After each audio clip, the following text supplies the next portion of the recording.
sangat simpang siur tentang paruh waktu. Yang memang sepertinya banyak orang-orang yang belum paham gitu paruh waktu ini bagaimana. Isunya kan paruh waktu itu jam kerjanya full tapi gajinya separuh. Tapi ada juga yang bilang kerjanya setengah hari gajinya full gitu. Wah enak banget kalau gitu atau bagaimana gitu, apa benar seperti itu Bisa atau bagaimana paruh Pak? waktu semua ya. Iya, paruh Jadi waktu. gini, konsep paruh waktu itu sebetulnya muncul ketika ada komitmen kita. Pertama, tidak boleh ada PHK massal. Kedua, tidak boleh ada yang dirugikan ya. Kemudian jangan ada penurunan penghasilan dan sebagainya. Tapi di sisi lain, formasi kita dan anggaran Pemda ini misalnya nggak ada uangnya, ya gitu ya. Nah itulah kita harus cari jalan tengah ya. Kita ini bisa saja mencari istilah yang lain. Tapi kalau kita cari istilah yang lain, ya itu akan beda konsepnya. Mereka merasa tidak menjadi ASN. Tapi kalau kita gunakan P3K, maka dia pun tidak akan dapat penghasilan sebagaimana P3K. Ada gaji pokok, ada tunjangan melekat, dan ada tunjangan kinerja. Tapi kalau untuk bayar tiga-tiganya nggak mungkin nih. Tapi kalau dibayar semua, kita nggak akan sanggup untuk mengangkat mereka. Akhirnya muncul apa ya, jalan tengahnya, oke lah P3K, tapi P3K paruh waktu itu tidak disebut di undang-undang. Di undang-undang itu P3K, maka tidak ada juga istilah P3K penuh waktu. Jadi P3K aja ini kita sebutkanlah istilah P3K paruh waktu supaya pertama masih muncul nomenklatur P3K-nya. Oh, saya walaupun paruh waktu saya P3K nih. Yang kedua, oh saya tidak diberhentikan. Ya, tetap. Dan saya tidak ada penurunan penghasilan. Karena kenapa? Ketika saya jadi paruh waktu, maka saya akan dibayar dengan anggaran yang ada saat ini. Saya misalnya jadi guru, kemudian saya dibayar 1 juta, 1 juta itulah dia dibayar. Tapi dia sudah dilekatkan ketika dia mendaftar, kemudian ikut seleksi, gitu ya. Luluslah ternyata formasinya nggak ada, maka dia jadi paruh waktu. Nah jam kerjanya gimana kan gitu. Jam kerjanya itu nanti kita akan serahkan kepada pengaturan instansi masing-masing. Karena yang tahu bahwa mereka itu harus bekerja penuh atau tidak, itu tergantung dari apa? Kontrak kerjanya. Karena kan P3K itu basisnya kontrak. Ya, di kontrak itu disebutkan aja dia akan bekerja kapan gitu ya. Jadi artinya nanti instansi akan kita berikan ruang untuk mengatur jam kerja bagi mereka yang paruh waktu. Nah, oleh sebab itu, paruh waktu itu berarti dia ada kejelasan status, ya. Yang penting statusnya dulu. Bagi teman-teman ini kan yang penting statusnya, dan dia tidak diberhentikan sebagai pegawai non ASN. Tetap bisa berlanjut. Jadi kalau ada misalnya ada orang yang tidak menerima, kami tidak mau menerima jadi paruh waktu, kami akan penuh waktu.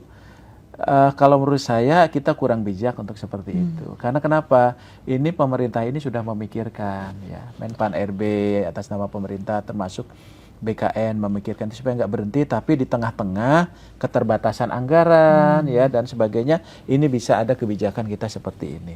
Jadi kalau menurut saya nanti teman-teman yang paruh waktu juga kan suatu saat ketika anggarannya ada untuk bayar, dia beruntung. Apakah paruh waktu ke P3K itu perlu seleksi? Tidak perlu seleksi lagi. Ya, bahkan NIP-nya sudah melekat, nanti tinggal diusulkan formasinya, maka dia langsung diangkat menjadi P3K. Jadi sebetulnya teman-teman tidak perlu khawatir, jangan juga terprovokasi seolah-olah ini akan merugikan dan sebagainya. Justru ini menguntungkan. Ketimbang mereka itu diberhentikan. Ya, harusnya kan diberhentikan. Karena kenapa harus diberhentikan? Anggaran nggak ada, ya kan? Formasi nggak ada. Tapi saat ini, ya Bu Menteri dengan kebijakan beliau ini ingin mereka tetap kita selamatkan. Tapi caranya ini dulu ya. Jadi paruh waktu itu adalah jabatan untuk parkir untuk masa transisi, ya. Nah setelah itu seharusnya tidak ada lagi yang paruh waktu. Tapi kalau instansi itu punya ketersediaan anggaran untuk belanja pegawainya mencukupi, ya boleh langsung juga semua boleh. Kan kita juga tidak bisa memaksa kementerian, lembaga dan Pemda yang nggak punya uang gitu harus bayar. Ya, karena nanti pelayanan publiknya terganggu. Nah itu jadi nggak perlu khawatir gitu untuk itu. Jadi pekerjaan waktu nanti diatur oleh Pemda masing-masing. Misal guru guru kan jam mengajarnya juga sudah jelas, silahkan diatur, ya, silahkan diatur. Dan boleh nggak misalnya dia akan dapat fasilitas lain, ya boleh saja. Ya, mereka juga ikut boleh rapat, mereka dapat apa dan sebagainya kan boleh-boleh aja, gitu. Jadi artinya teman-teman, paruh waktu itu adalah memang kebijakan yang memang untuk mengakomodasi, ya. Ketimbang kita tidak bisa mengakomodasi itu, ya tentunya ini dampaknya juga akan kemana-mana, ya. Tapi kalau dengan paruh waktu itu kita bisa paling kurang mengakomodasi teman-teman yang tidak ada formasi dan anggarannya, tapi mereka punya status hukum yang jelas, gitu ya. Nah, siapa saja nih Pak yang masuk ke P3K paruh waktu nih Pak? Jadi P3K paruh waktu itu, yang pertama mereka yang terdata dalam database BKN. Prioritas itu ya Pak ya? Itu prioritas. Ya. Kecuali kalau ada kelebihan. Yang kedua, bagi mereka yang telah mengikuti seleksi tahap 1. Tahap 1 walaupun dinyatakan nggak lulus, dia jadi P3K karena nggak ada formasinya. Jadi istilahnya nggak ada lulus dan nggak lulus sebetulnya. Jadi artinya yang penting dia mengikuti seleksi. Yang ketiga adalah bagi mereka yang sudah mengikuti seleksi CPNS yang database. Tapi pertanyaannya, kalau saya bukan database, kemudian ikut seleksi CPNS, bisa nggak ikut ke tahap 2? Nggak bisa. Karena dia bukan dalam database BKN. Ini kan banyak pertanyaan. Saya ini nggak bisa loh daftar tahap 2. Ya, begitu dilihat ternyata dia bukan database. Dia ikut CPNS nggak lulus, maka dia terkunci nicknya di BKN. Tapi bagi saya database BKN, saya ikut SKD, ternyata gugur, atau SKB gugur, maka dia tidak perlu seleksi lagi, dia akan langsung diangkat menjadi P3K paruh waktu. Oke, mudah-mudahan bagi saya sih cukup jelas ya Pak ya, sangat jelas. Mudah-mudahan jelas. Nah, termasuk pendaftar nih yang terakhir. Jadi Pak, yang ikut, yang dulu tidak mendaftar, kemudian ikut tahap 2, kemudian ada 100, dia ternyata 150, yang 50-nya juga tetap paruh waktu. Tapi kalau misalnya ternyata uangnya ada, ya semuanya jadi P3K. Gitu. Jadi mohon ini ya, pemahaman dan pengertian dari teman-teman semua. Kira-kira kondisi itulah yang menyebabkan tadi kebijakan pemerintah itu membuka salah satunya di paruh waktu. Itu hanya nomenklatur aja untuk bisa teman-teman gunakan dulu gitu. Tapi jenis jabatannya sama, ada guru dan tenaga kependidikan, ada tenaga teknis, dan juga ada jabatan-jabatan pelaksana. Ya, gitu. Berarti sudah jelas ya Pak sebenarnya pemerintah. Sebetulnya ini kesempatannya bagus kalau menurut saya teman-teman. Cuman kan kadang-kadang mungkin ini komunikasi antara Pemda, misalnya BKD, informasinya itu secara tidak utuh ya.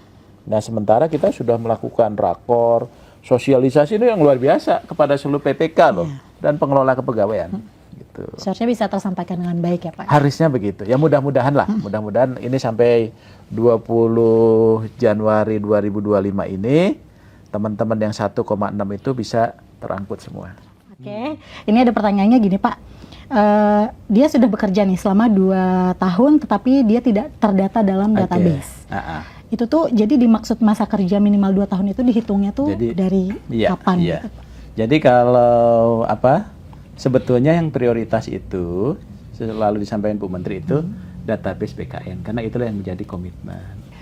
Tapi juga misalnya kalau ada yang memenuhi syarat, ya boleh juga, tapi tidak prioritas. Jadi artinya 2 tahunnya dihitung mana ya? Dihitung kalau kembali ke Permen 6 2024 itu ketika saat mendaftar, kan gitu ya Pak, saat mendaftar.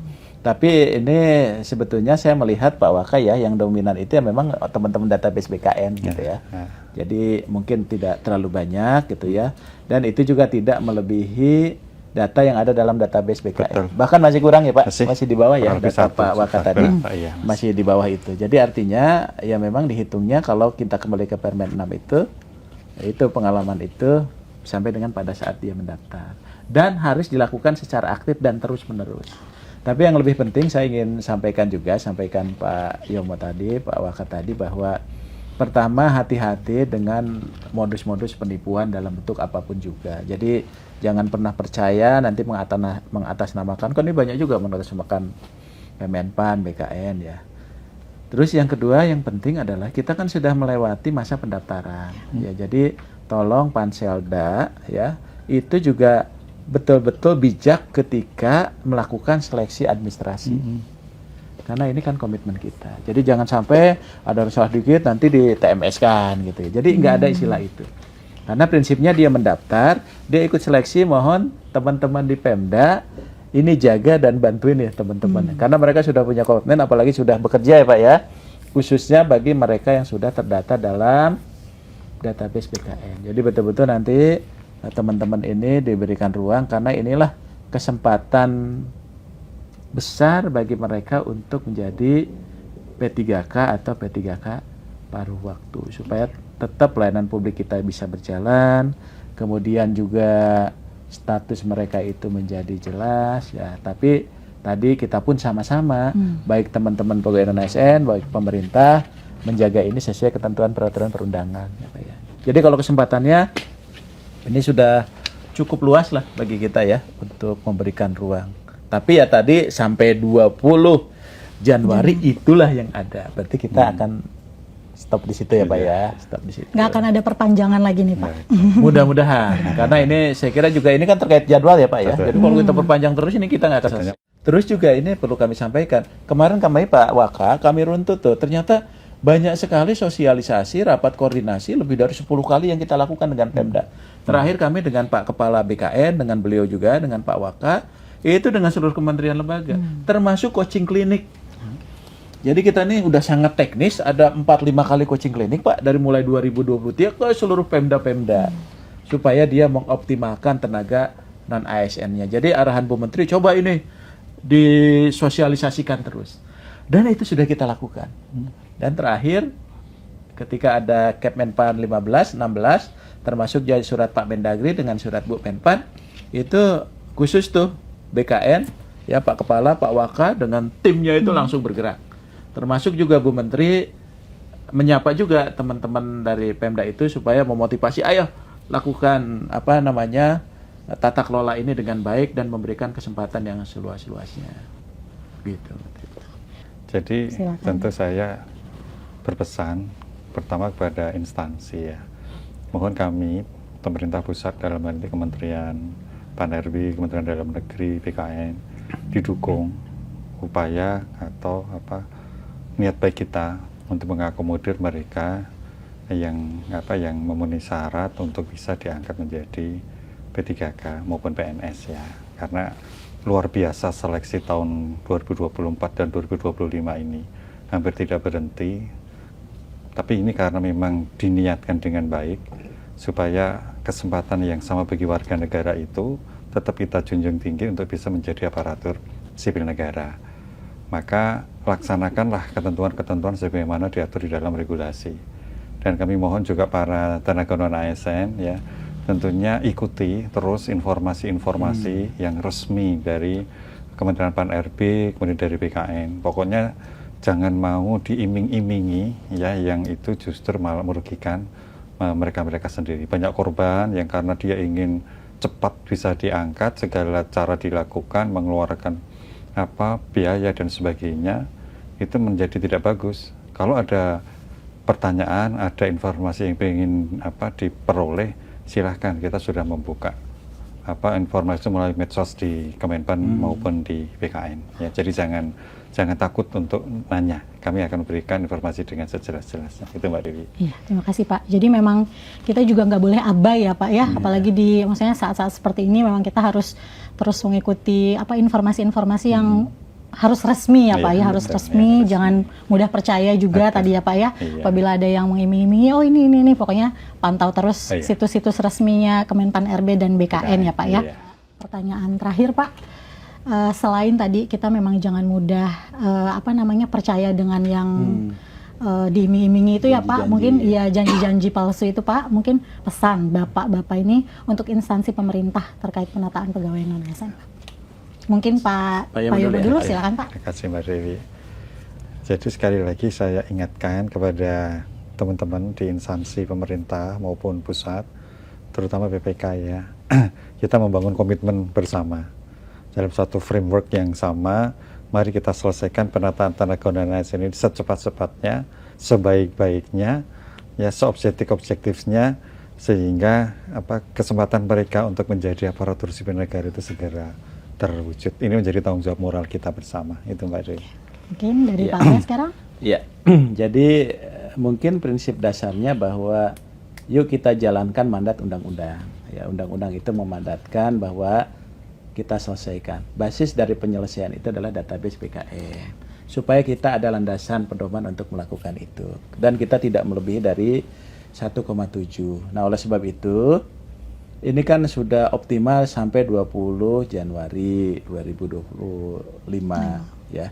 Jadi harapannya tadi kerjasama lah dari Pemda ya, dari kementerian, lembaga dan pemerintah daerah untuk sama-sama mengawal karena ini kerja bersama ya. Jadi walaupun tadi ada problemnya teman-teman di daerah, tapi kan kami juga dengan BKN ikut gabung di situ untuk menyelesaikan. Tapi ini yang untuk yang terakhir ya Pak ya. Jadi setelah ini mungkin jangan ada lagi. Dan yang terakhir bagi teman-teman pegawai non ASN, yuk ikuti aja prosedur saat ini. Jadi nggak perlu khawatir. Yang penting teman-teman mendaftar, ya, mendaftar, kemudian ikut seleksi. Makanya tadi mudah-mudahan seleksi administrasi juga ya dilancarkan lah semuanya. Yuk kita dukung teman-teman pegawai non ASN yang sudah mendaftar itu. Kemudian nanti jadilah nanti ASN-ASN yang tadi yang memiliki integritas yang berakhlak lah, gitu ya, berakhlak. Nah, termasuk nanti ada tugas Pak. Selanjutnya pengembangan kompetensinya, pendidikannya diperbaiki, ya, kompetensinya ditingkatkan dan sebagainya. Termasuk nanti dampaknya ke pelayanan publik. Ayo teman-teman semua, ya, dengan kesempatan ini kami dengan Pak Waka ngajak teman-teman Pemda untuk kita bersama-sama menyelesaikan ini. Termasuk juga teman-teman yang pegawai non ASN yang sudah mendaftar tetap semangat.